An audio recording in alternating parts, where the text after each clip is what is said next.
Hello and welcome to the Election Corner on One Man Think Tank. Today we will be discussing my December 2020 Senate election prediction.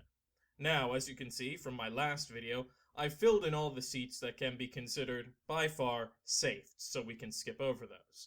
Now, if you have seen my last video, you know I had a little bit of an oopsie and kind of forgot to upload audio with it. So some of my more surprising safe seats I've left as, contested for right now, toss-up, until I can go into them again. So we'll start with the safe seats that I have yet to go into.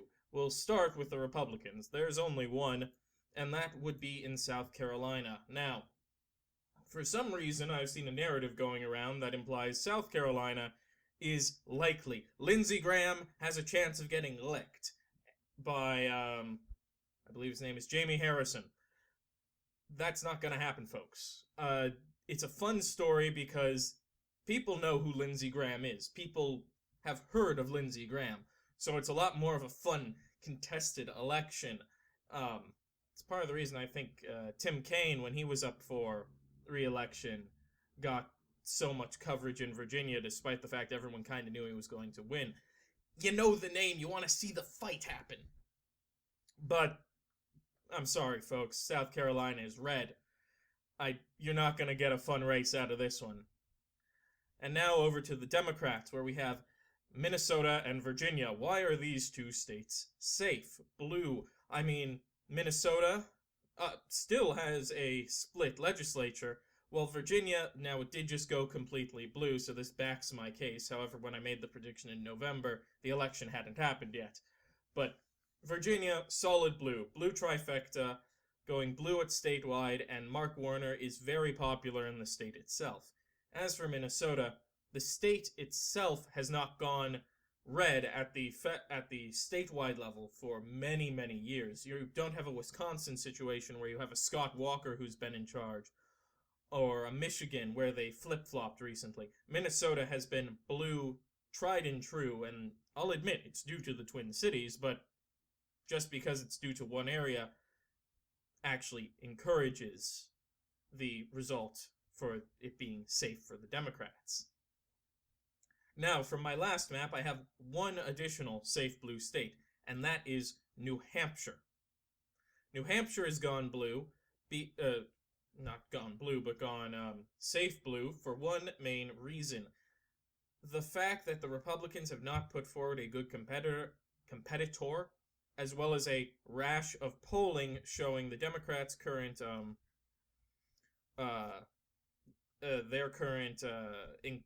not incumbent, I think the incumbent retired. I can't remember now, shoot.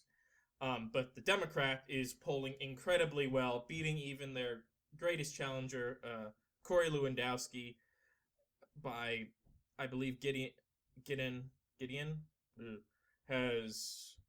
was polling at 52%. Against Lewandowski, meaning she's going to beat everyone for this seat. Now back to the Republicans.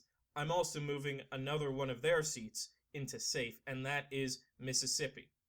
Now in the last one, I had Mississippi as likely. This is because Mississippi has been getting closer over the past three election cycles. Closer and closer, especially with the last gubernatorial election and Senate election, where the Democrats were within 100,000 votes. Actually, I think they were closer than 100,000 votes in the Senate election. As well as the popular challenger running again, plus there being room for Hyde Smith to make a serious mistake due to her very pro-Confederate comments. However, looking at the election information for 2016 in the presidency, I noticed Mississippi, Donald Trump managed to get just over 600,000 votes. In all of the Democrat got just over, so Clinton just got over 400,000 votes. Now in the two most recent statewide elections, the special election and the gubernatorial election, the Democrat got just over 400,000 votes, and the Republican got just shy of 500,000 votes. So unless there is massively low turnout in Mississippi, the Democrats have no chance of winning this seat, and I'm going to stick with that until I see polling or something else otherwise.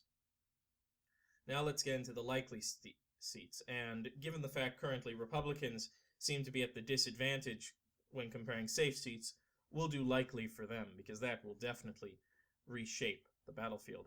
Starting off, we have Montana.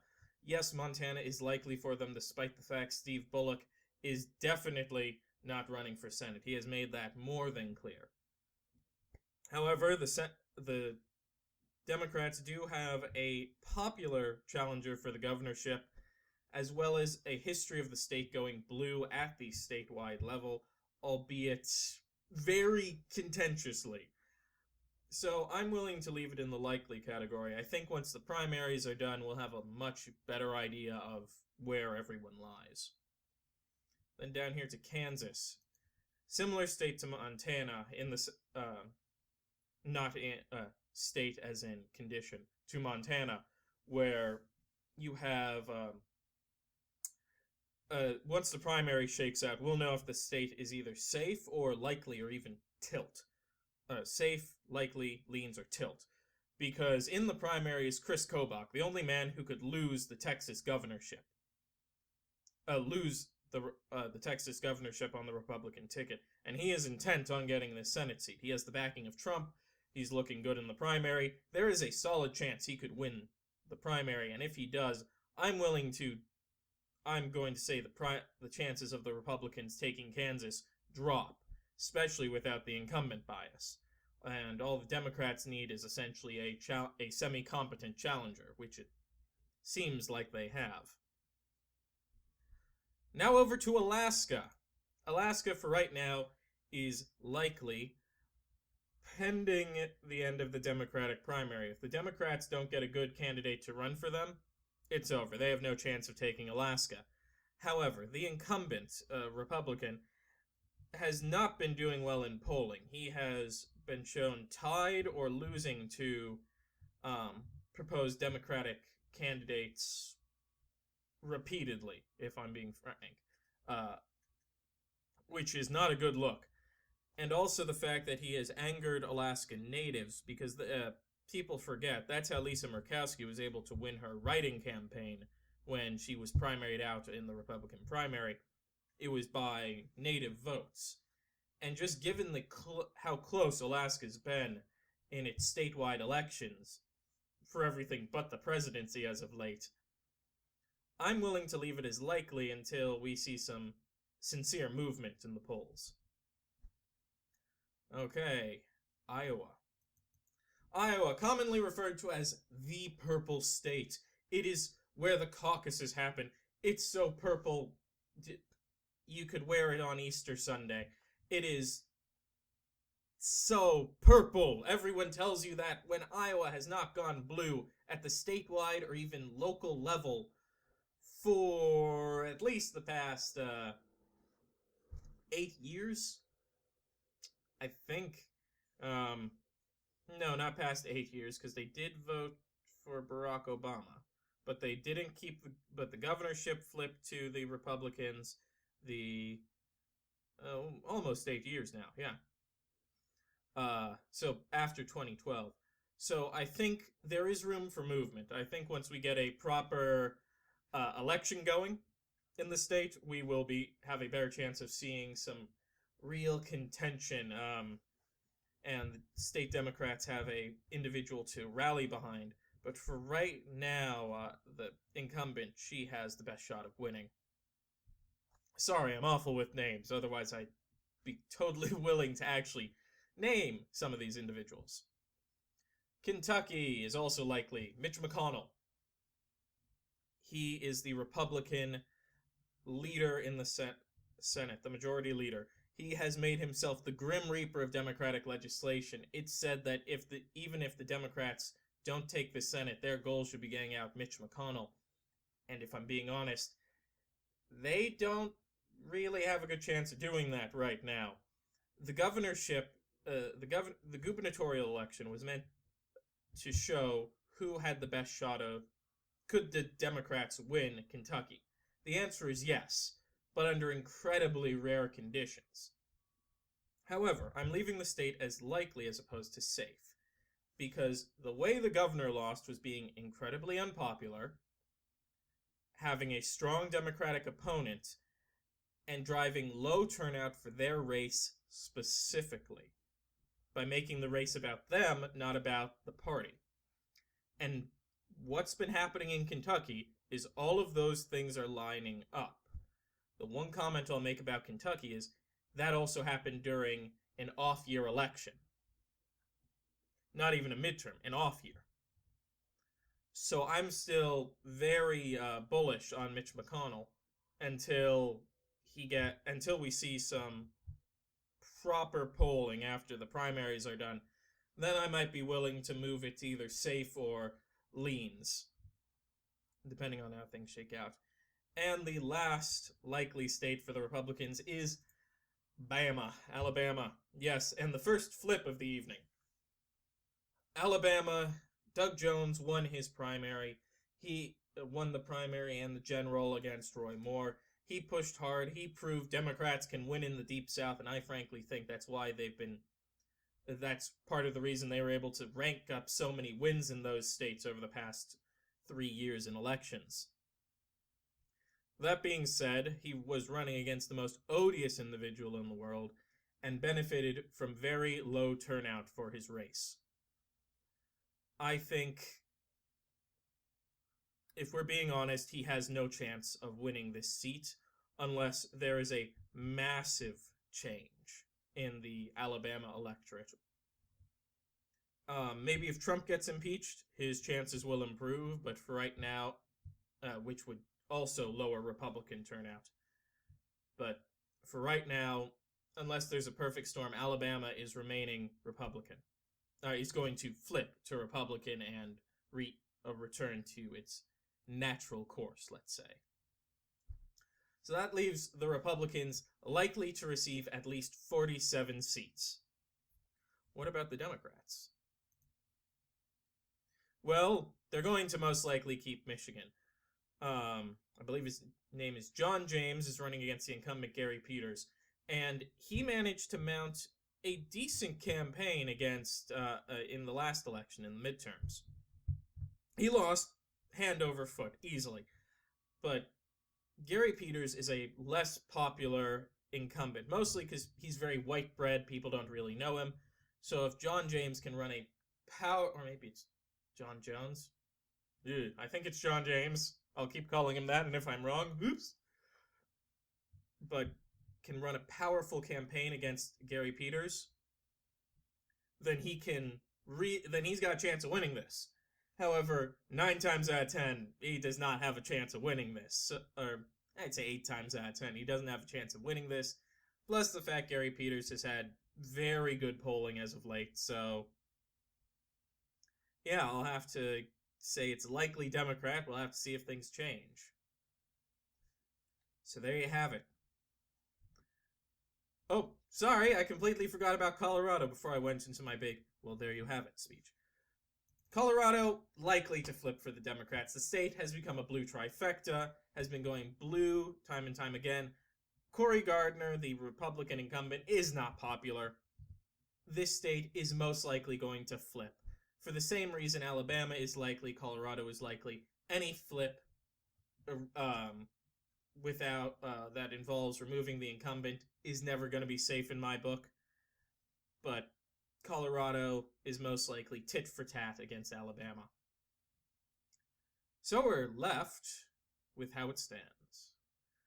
47 for the Republicans and 47 for the Democrats. However, as you can see at the bottom here, I'll have to see how much this gets cut off in editing, but the Democrats have vastly more safe seats than the Republicans do, which is not a position the Republicans want to be in, especially in a defending year, and if Trump gets impeached. All of these seats, which you see as likely right now, will most likely, by the end of the primary cycle, either be safe for the Republicans or be in the leans category. I don't see any of these seats except Alabama and maybe Montana remaining in the likely category after the primaries are done.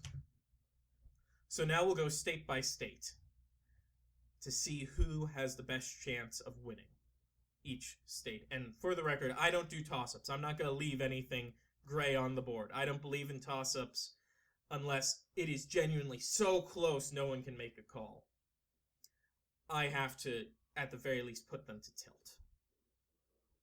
So, first we'll start off with the one I'm conveniently hovering over, Arizona.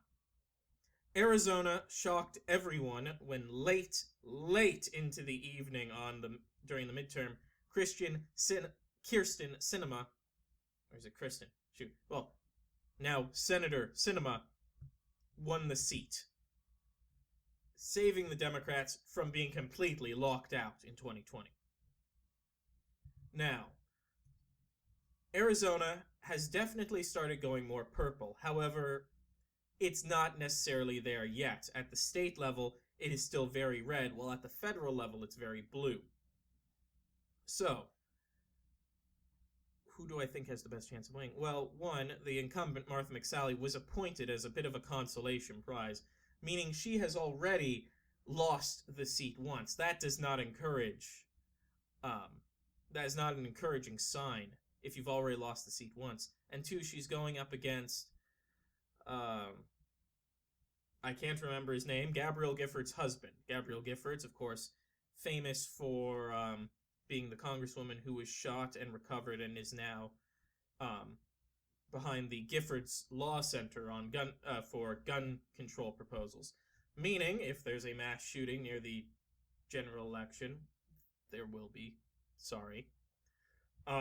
they can easily make a case out of it. The fact he was also an astronaut helps him, too, if I'm being frank. So, if I had to tilt it one way, it's tilting towards the Democrats. I think, actually, by the time Election Day comes, I'm going to be putting this as leans Democrat. But for right now, it's tilt, meaning the Southwest is going to continue leaning in the direction it's been going for a while. Started with New Mexico, went to Colorado, then over to Nevada, now it's down in Arizona. Utah's next. Trust me, by 2024, Utah is going to be a lot more of a contentious state. Now over to the great state of Tejas. The Democrats, namely Beto O'Rourke, have proven this state could go blue. Hasn't yet, but it could go. But it is definitely purple. Just has yet to prove that it's yet to flip. John Cornyn, not popular, not unpopular. His most likely opponent, MJ Hagar, not popular, not unpopular.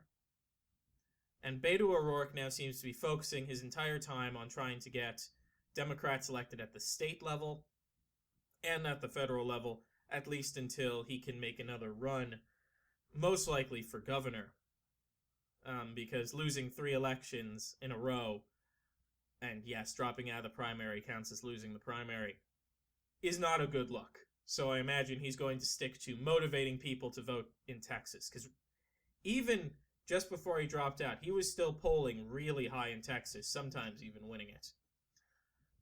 That being said, the state is still leans Republican. I think it's going to be close. I think the Democrats, if they make a good, strong push for Texas, could take the Senate seat. They have not done that yet, and I haven't seen a willingness to do so. Now over to Georgia. Georgia on my mind. Georgia became a lot more contentious. A lot of Democrats were willing to go, we'd like Georgia, but probably won't be able to get to, we should probably try and get Georgia. Well, for the general election, you have Perdue, who has a lot of history in the state, has a string of moderateness, not a string, but a memory of moderateness in the eyes of the populace. And while there has been I'll get to why I think the increase in voter registrations is going to be a bellwether for Georgia, it's not going to affect its main seat. I think this leans Republican. I think by the time the general rolls around, it could go down to tilt or go up to likely. But for right now, it's leans. For the special election, however, it is tilt Republican, because what we witnessed in the general election, in the midterm election, in the very contested governor race, was despite every trick in the books the Republicans have pulled to decrease voter turnout, and they have. That is a factor in the Georgia races. Doesn't matter which side of the political spectrum you're on, that is a key factor in Georgia. Pulled out every trick in the book. He nearly lost by about 100,000 votes. Had the Democrat got another 100,000 votes. In the year that's passed since that election, there have been approximately 300 new registered voters. At least 150 of them have been for the Democrats. Meaning there is a good chance that just new voter turnout, plus the fact of being a general and the opportunity to vote against Trump, could cause this seat to flip. Right now, I don't see it flipping. But it could. Really easily. So keep your eye on Georgia's special election, because it could be the deciding factor for the Senate. Speaking of deciding factor, as you can see now, the Republicans have hit 50. Meaning, unless the Democrats can take North Carolina and Maine, the control of the Senate's going to go to whoever's vice president is in charge. Whoever wins the presidency, because their vice president will be the tiebreaker in the Senate. Over to North Carolina, it is a blue state. It is, in my opinion, leans Democrat. What do I mean when it's a blue state, when all it's done is elected the governor? Well, one, they've elected a fleet of Democratic justices to their Supreme Court, as well as to their statewide offices. Meaning, at the statewide level, I think North Carolina is actually much more blue than people give it credit for. It is what people have been saying Virginia is. Oh, well, red state with a blue outside. No, it's like candy. It's a lot more purple than people give it credit for. And I think in this general election, we could see... Now, it depends on how these new maps shake out. But we could see the Democrats, at the very least, flip the state house as well. But we'll get into statewide elections, or state-level elections, when we're much closer to the general. And that leaves us with Maine. Oh, Maine. A state that, if anyone but Susan Collins was running, would go blue. However, Susan Collins has put up a formidable campaign. She is the definition of a moderate on the Republican side. However, she made one controversial vote, and that was for Justice Kavanaugh. And as such, she has a very notable mounting force against her. She has a strong opponent. She is now the only federal representative in New England that is a Republican.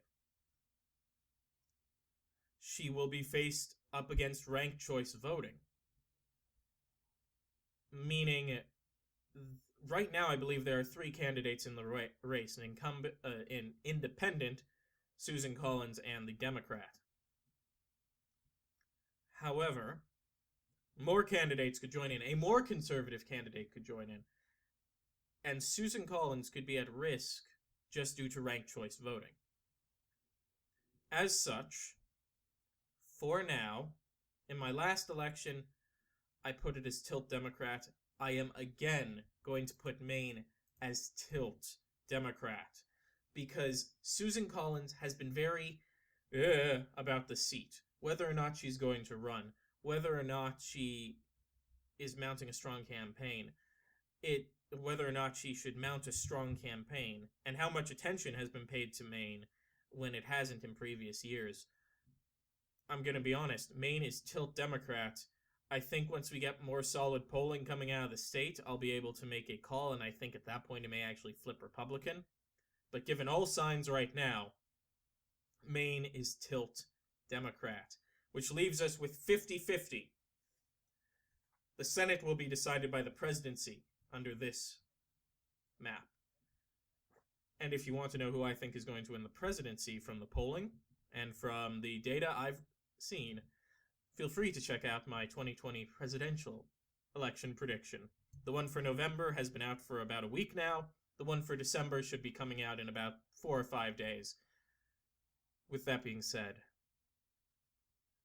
please remember to like, comment, and if you want more videos from this channel, be sure to subscribe and click that notification bell. Otherwise, have a wonderful day.